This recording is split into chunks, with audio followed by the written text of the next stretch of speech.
Hello, and welcome back everybody here at the place. Player here, and tonight we are back with yet another episode of Bundle Rumble. This is episode 1 actually of our March of Machines Bundle Rumble / Bundle Cracking, however you want to call it. So there we just took a look at the basics and the promo. You'll see here, I did put some of the foil basics already in my folder, / in my deck building box for later. So yeah, right now we open one pack per day. For those that have not yet watched any of the other episodes, which I would be wondering why you would not start with episode 0 but 1, but maybe you just don't want to see me gush on about basic artworks and stuff. Understandable. Anyway, since I know that take way too long for opening these, let's just get cracking. Nice and snappy. Unlike when the first pack of the bundle is already opening. Nice, so let's see, what do we got here? Oh, already starting off strong with a nice token. We have here. I'll try this time to get the cards as close and as possible so you guys can see them without me having to show another copy of it on the side, but maybe I have to do it for some that are glaring or when I'm messing up, or the camera's messing up. Anyways, we have a Phyrexian Hydra token. Token creature, green-white, Phyrexian Hydra, yeah, who would have thought, with lifelink and it's a 3/3. I wonder if this is sort of like a warm coil engine kind of thing. It's just actually, yeah, this is green. I mean, on the camera it kind of looks a bit black or dark here on the side, but this is actually green-white. Right. Snazzy. Down here.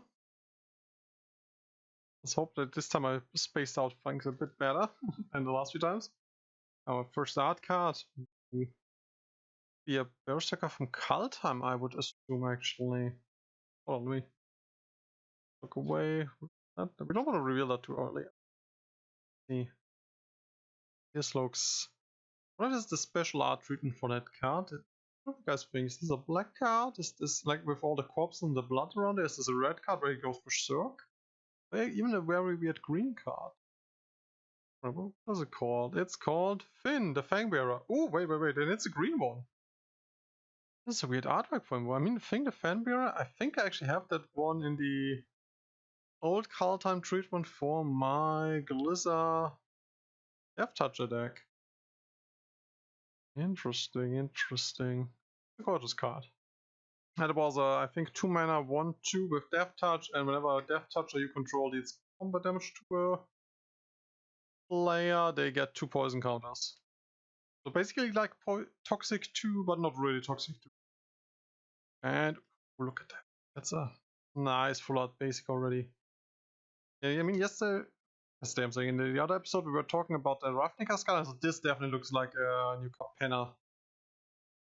Pretty certain this is a new Capenna Streetlight. Yeah, Streetlight.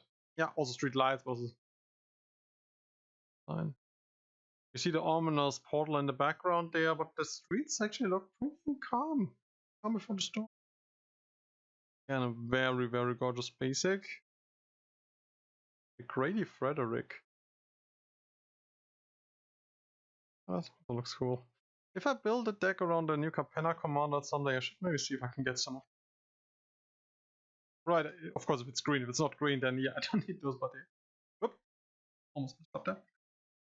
Let's ignore that for now. I hope we resolve nothing. Let's see, our first common of the evening. Nope. Camera, what are you doing? Inspired Charge. 2 generic, 2 white, instant, creatures you control, get +2/+1 until end of turn. I think that's a reprint. Pretty simple, pretty standard, but still. Not bad, I would say. I mean, I think usually it costs 3 mana. This kind of effect if it's a sorcery, instant, so I guess it's for common fairly priced. Again, you kind of have to compare it to, yeah, I'm thinking Overrun is a sorcery, costs 1 more, but you get +3/+3 and trample. But as I said, it's a sorcery, so you have to subtract for the cost. So I think this might be fair priced. Actually, that's okay. I mean, I wouldn't play this out of limited, or maybe pauper. Still not bad. So let's see. I have some. I guess those are griffins.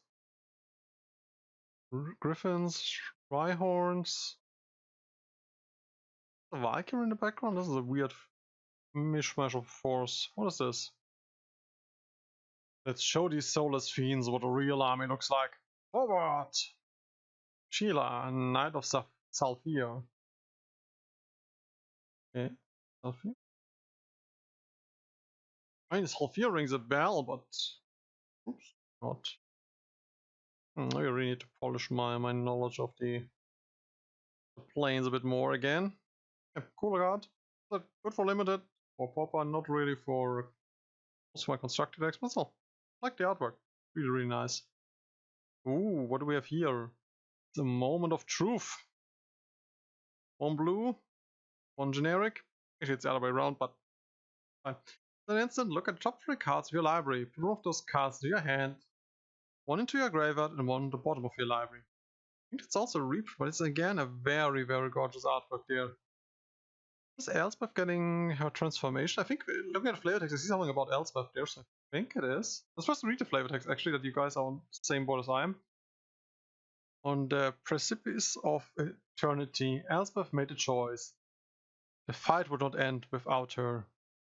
Oh, that's when she leaves the Dark Realms of Pharaohs, isn't it? No, wait, she already was out of Pharaohs, I think. Or the you know what I mean, the underworld in Pharaohs. She already was a new Capenna, or is this basically a re-imagine to that moment?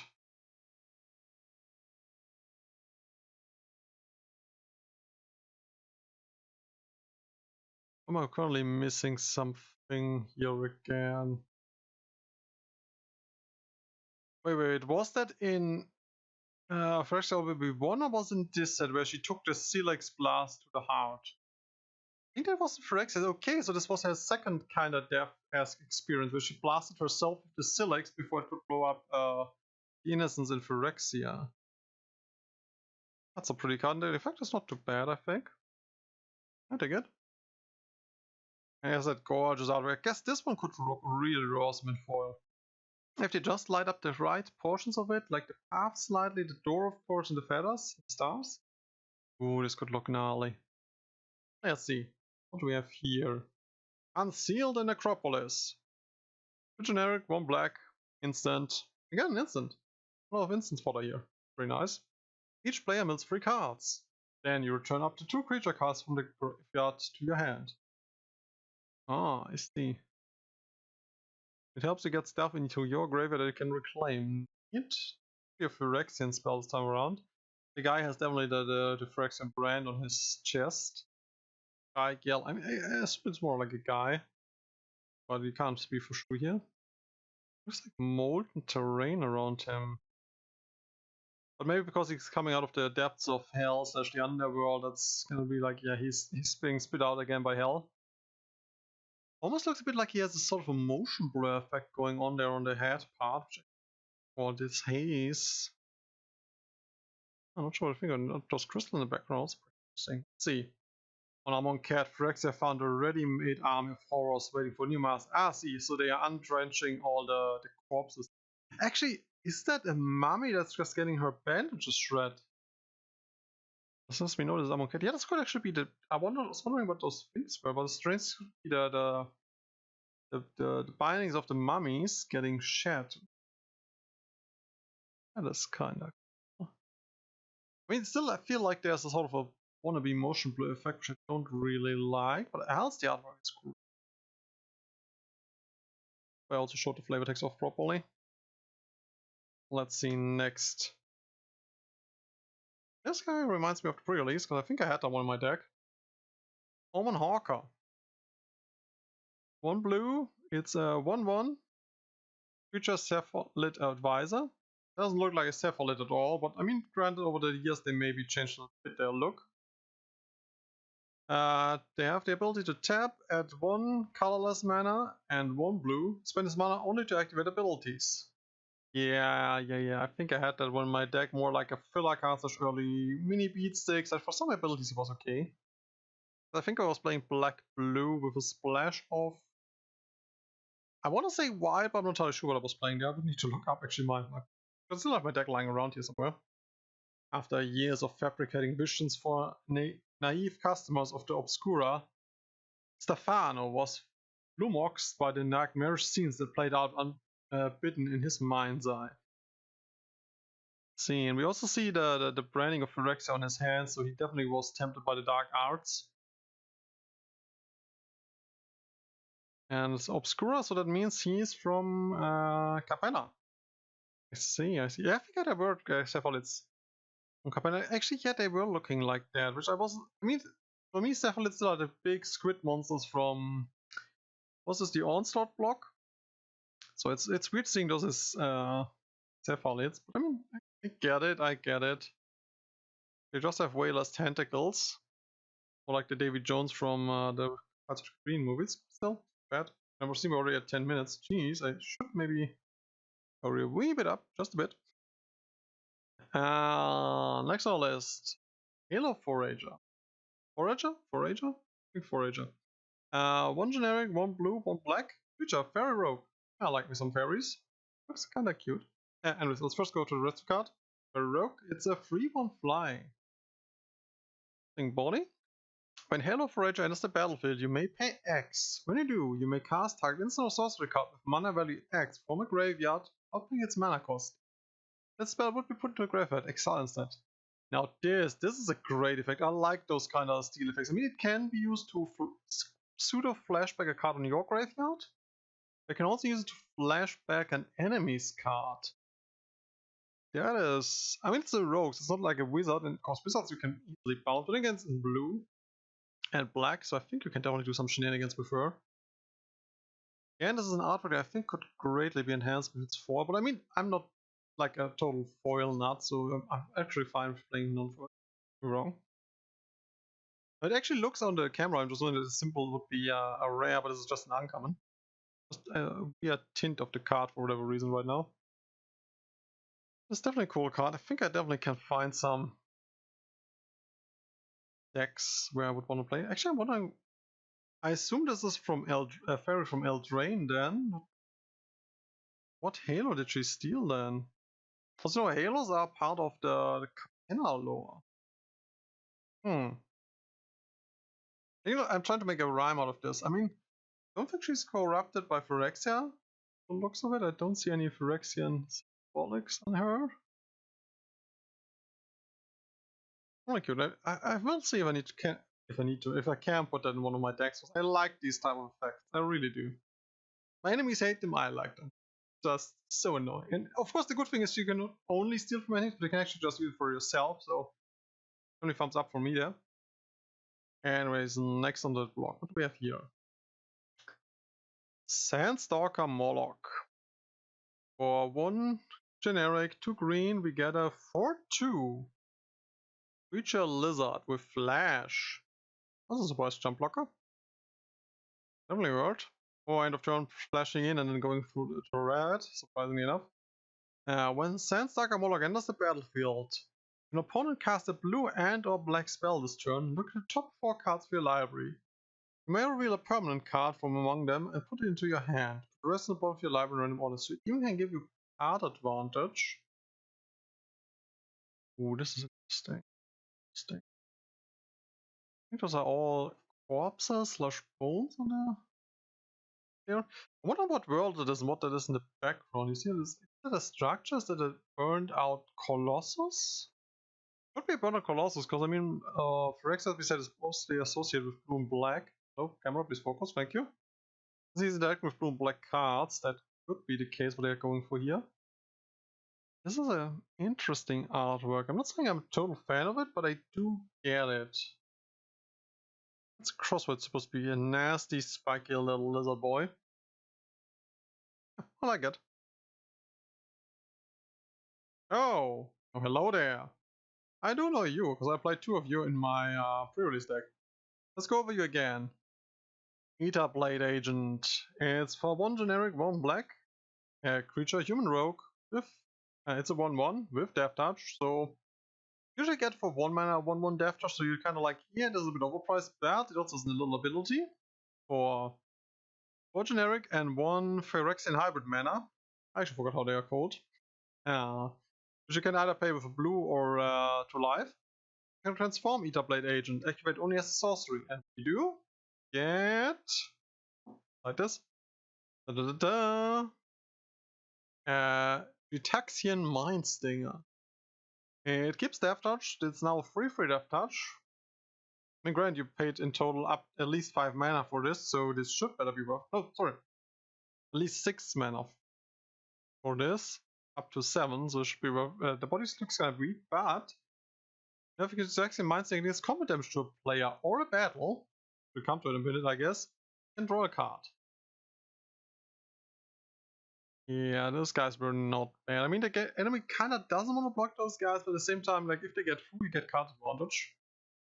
You can expect to trade some stuff with them. Maybe even in her baby form already. Oh, please focus. So we have not yet taken a look at the artwork nor the flavor text yet. So we see already the portals in the background and him being a bit of slightly corrupted Aether blades. The consulate of Kaladesh had always valued his particular talent for extracting information. Camera? Hello. Thank you. And on the other side, we see he got a few more tentacles, like those weird bubble things with the, I think they are supposed to be like eyes of the Dexian. Have been completely overtaken. But Chrome Horse methods were far more efficient. Yeah, basically, as soon as he got corrupt, he was even more good at his job. Well, that's one defender of the worlds down. Unfortunate. Let's see. We're still there to defend the realms. But I don't know, but we first of all have a battle actually. Let me turn this card around. The new card type. I think I was hinting at that already when we did the last opening. It took me so long to record that one actually. Invasion of Ulgrofa. It's for 4 generic, 1 black, battle, siege. Currently there are only siege types, so basically... let's just see the explanation text. As a siege enters, choose an opponent to protect it. You and others can attack it. When it's defeated, exile it and cast it transformed. Yeah, basically you have to play it from this side, and when it gets destroyed, basically, the siege is over, you then flip it around and see that it has a different effect. It comes into play with 5 health counters, defense counters. I think it's defense counters. When Invasion of Ulgrofa enters the battlefield, it deals 3 damage to any other target, and you gain 3 lives. You can even use it to deal 3 damage to another battle. It's kind of interesting. And... I don't know what Ulgrofa for world is. I mean, it looks like a very vampiric world. Oh, didn't want to pick that up. Didn't want to pick that up. Well, let's see. And it turns into... Grandmother Ravi Sengir. Oh, that's the Homelands blocks world. Ravi Sengir. Was that the old tag? Ravi is ringing a name. It's a legendary creature, human wizard with flying. It's free. Whenever a creature an opponent control dies, put a +1/+1 on Grandmother Ravi Sengir and you gain 1 life. Okay. I do enjoy a good apocalypse. See, I see. But seems she's not on the side of the Phyrexians. Weirdly enough, she has a vampire-esque effect with the +1/+1 counters for creatures dying, but she is not a vampire. I'm trying to remember if she already was part of the original Homelands block. Like, I know there's Mother's or Grandmother Sengir. Maybe that's her actually. Who was a deranged planeswalker, if I recall right. Then there was the dwarven girl, but then she would be a dwarf vampire actually. I wanted to read up on my lore on that, but still, that's an interesting card. I mean, would I play that? 5 mana sorcery speed burn that can turn into a creature? Maybe in a vampire, but she's not a vampire, so I'm not sure if I would want to play it in the tribal necessarily. I don't know yet. Ooh, then we have an art card. Or there's this stained glass art style. I really dig this. Rona, Shieldred's Faithful. Yeah, that was that weird girl that was already serving the Phyrexians on Dominaria already. She already was in the Dominaria United block, and I think also the block before that in Dominaria. So anyway, she is for 1 generic, 1 blue, and 2 black, a legendary creature, human wizard. A 3/4, so 3/4 for 4 is an okayish body. Let's see what she brings to the table. Whenever you cast an instant or sorcery spell, each opponent loses 1 life. Simple enough, for the factor, so every spell blinks, the enemy is dead, every thousand stinks. And the camera seriously doesn't want to focus right now, I'm sorry. You may cast Rona, Shieldred's Faithful from your graveyard by discarding 2 cards in addition to paying its other costs. Now that's interesting. If you play this as a commander, which as I said, like a lot of legends recently are designed to be commanders, you can just cheat the text by just letting her go to grave and recasting. I mean, it costs you 2 cards, but in a blue-black theme, might be worth it. While many fought valiantly to preserve humanity, Rona wished only to strip hers away. Yep, she's totally crazy. I mean, she was a fellow of Gigs originally, I think. Now, of course, since the Gigs got replaced by the true ones. Actually, that artwork of Shieldra in the background also looks very, very gorgeous. Even though it looks more like Shieldra is actually a snake on this one, even though I thought Shieldra is more like an insect. Or you know, having an insect body, but maybe she changed shapes. I mean, just chopping off the one piece and attaching to another one, I don't know. That's also gorgeous. I mean, I must say, I really like those stained glass artworks. Especially for cards are supposed to stick out on the battlefield. Full card. Now we have our rare of the pack. What is it? Knight Errant of Eros. For 4 generic, 1 white. It's a creature, human knight, 4/4 of Convoke, so you can tap creatures to reduce its cost by 1. Whenever Knight Errant of Eros enters the battlefield, that's almost a tongue twister. Knight Errant of Eros. I mean, we know that Knight Errant was also a title that Elspeth got, but she was not on Eros. She was on Knight Errant on Hunt, I think. Anyways, Errant of Eros enters the battlefield. Look at the top 6 cards of your library. You may reveal up to 2 creature cards with power value X or less from among them. When X is the number of creatures that convoke Knight Errant of Eros, reveal cards to your hand and shuffle. Okay, so he's kinda... If you don't convoke her, she's pretty mad. So she's basically not refreshment, how to say, basically she puts even more mass on the table. I'm a bit disappointed by that one actually. Like you already have to have mass, aka up to 5 creatures to get real value from her. It just adds more to the table. I mean, could be playable, because I mean you get a 4/4 body for free on the table, plus 2 additional cards. Actually, no, she doesn't put them on the battlefield, she puts them into your hand, so you get some additional fuel, basically, for when a board wipe is inevitable. I mean, it's a gorgeous artwork, don't get me wrong, but I'm not sure how I feel about that card. Sure, I feel. Yeah, so not bad. We have here, all of the pack, we have Cameron picking it up, here we go. Furnace Reigns, for 2 generic, 1 red, sorcery, gain control of target creature on the end of turn. Untap the creature. On the end of turn it gains haste, and whenever this creature deals combat damage to a player or battle, create a treasure token. It's basically a not grabbed rights. What was his name? Act of Treason with upside. Act of Treason just gets you the creature and untaps it and gives it haste. It also lets you get a treasure token, or potentially 2 if you have double strike or multiple attack phases. You see that it's part of the Silent Furnace, because you see the branding again on the unit that they're taking control of. The interesting artwork. Look at the creature buff. Is this supposed to be a goblin? Let me actually take a look at myself. This seems to be, from the shape, actually seems to be a corrupted Muir. What do you guys think? The little rider up there seems to be a corrupted Muir. It's riding a sort of a Tauren. I think that's the Tauren from the Acropolis there in the background from Pharaohs. Yeah. Cool. Wait, didn't we have a token? Oh, I already placed that one down. Oh boy, I'm so smart. Yeah, our token did not have a backside, of course. Yeah, this was a pretty interesting pack. A very interesting first look. Very black-blue themed, actually, come to think of it. I mean, we have some rays of light shining through there with the white and the green. A little bit of red taint. I shouldn't say taint, because I like red.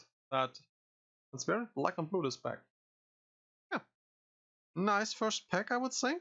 And looking at the time, I definitely should leave it at that. So, thanks for watching, sticking around, and we see you again in the next one if you want. Take care. Bye.